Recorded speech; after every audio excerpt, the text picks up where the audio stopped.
ನನ್ನ ಸೀಮಂತ preparation vlog ಆಗಿರುತ್ತೆ ಇದು. ನಾಳೆ ನನ್ನ ಸೀಮಂತ ಇರೋದು. ಪ್ರೀವಿಯಸ್ ಡೇ ಏನೇನು ಪ್ರಿಪ್ರೇಷನ್ಸ್ ಮಾಡ್ಕೊಂಡ್ವಿ ಅಂತ ಈ ವ್ಲಾಗಲ್ಲಿ ನಿಮ್ಮ ಜೊತೆ ಶೇರ್ ಮಾಡ್ತಿದ್ದೀನಿ. ಬೆಳಿಗ್ಗೆ ಎದ್ದಿದ ತಕ್ಷಣ ಮತ್ತೆ ಹಾಲು ತಂದು ಕೊಟ್ಟರು. ನನಗೆ ಹಾಲನ್ನ ಕಾಸ್ಕೊತಿದ್ದೀನಿ. ಪಾಪ ನನ್ನ ತಂಗಿ ಮಾರ್ನಿಂಗೇನೆ ಬಟ್ಟೆ ವಾಶ್ ಮಾಡ್ತಾ ಕೂತಿದ್ದಾಳೆ.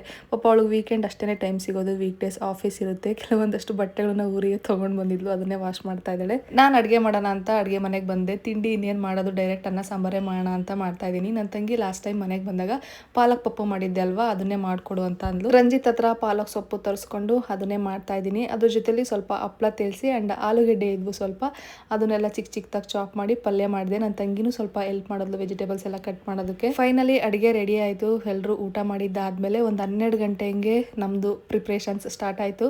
ಕ್ಲೀನಿಂಗಿಗೆಲ್ಲ ಹೇಳಿದ್ರು ರಂಜಿತ್ತು. ಅವ್ರು ಬಂದು ಎಲ್ಲ ಅಂದರೆ ಗಿಡಗಳು ಬೆಳೆದಿರುತ್ತಲ್ಲ ಅದನ್ನೆಲ್ಲ ಕಟ್ ಮಾಡ್ತಾಯಿದ್ರು. 1.5 ಅವರ್ ಆ ಕ್ಲೀನಿಂಗ್ ಕೆಲಸ ಮಾಡಿದ್ರು. ಆ ಕ್ಲೀನಿಂಗ್ ಎಲ್ಲ ಕಂಪ್ಲೀಟ್ ಆದಮೇಲೆ ನೆಕ್ಸ್ಟ್ ಪೆಂಡಲ್ ಅವ್ರು ಬಂದರು.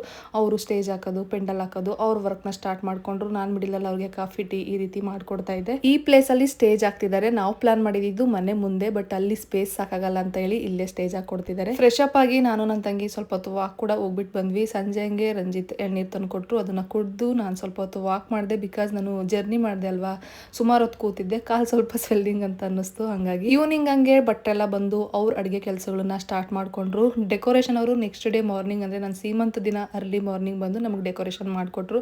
ಬಿಕಾಸ್ ಫ್ಲವರ್ಸ್ ಎಲ್ಲ ಫ್ರೆಶ್ ಆಗಿರುತ್ತೆ ಅಂತ. ನೆಕ್ಸ್ಟ್ ವ್ಲಾಗ್ ನನ್ನ ಸೀಮಂತ ವ್ಲಾಗ್ ಆಗಿರುತ್ತೆ. ಆ ವ್ಲಾಗಲ್ಲಿ ಸಿಗ್ತೀನಿ. ಬಾಯ್.